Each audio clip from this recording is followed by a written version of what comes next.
Welcome to the 101st Annual Money and Candidates Show, or MACS 101. Tonight, you have the opportunity to hear each presidential candidate's opinions and give them your money, if you so please. All right, let's meet our guests. We'll start off with our first question of the night, starting with Ms. Smith. What kind of influence do you believe that a female presidential candidate will have on American voters? Well, it really should not matter if the candidate is female or not. As long as their policies are for the betterment of the society as a whole, their gender should not affect the way voters react.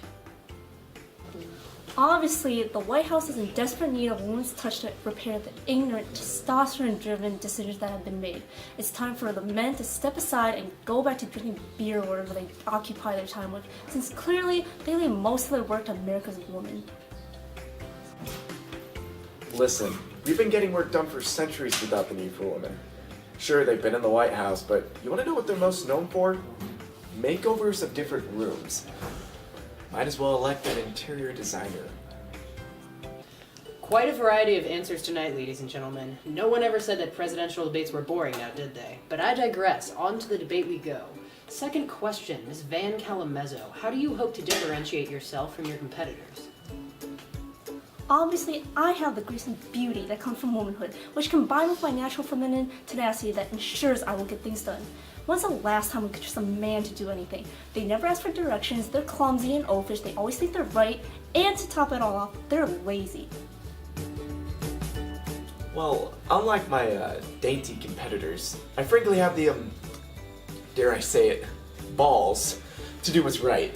If the woman were to theoretically fall on the job, how would her frail self manage to pick up the pieces and decide what our country needs?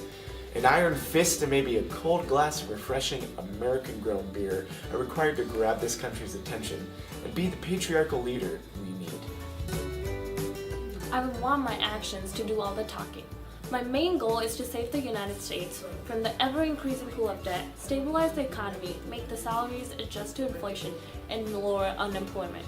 Don't you think we've spent too much time debating over gender roles in the government and should spend that time and energy providing the American people with a leader who, no matter their genetic composition, does what is right to benefit and defend their citizens?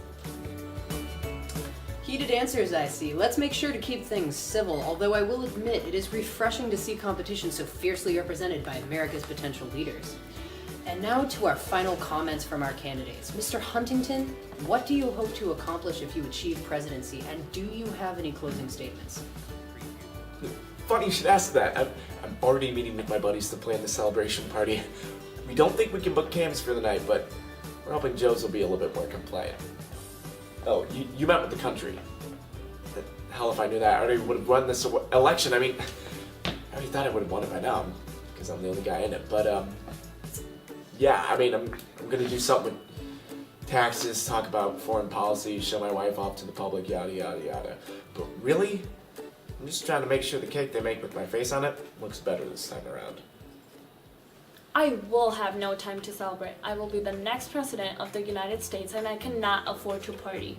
I will immediately take on my office role, revise the United States budget, encourage local organizations to produce more to boost the American economy, and revolutionize the healthcare system.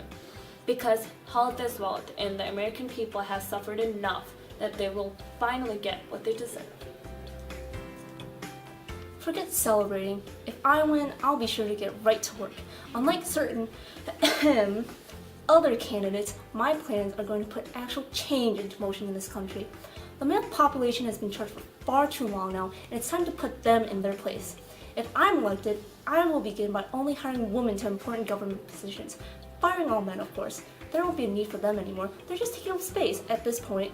It's their turn to cook and clean for us while the fair, more level-headed sex takes charge. Women will finally have the voice they truly deserve. Sorry, I couldn't hear you over your 2X chromosomes. You don't need to get your boxers in a bunch.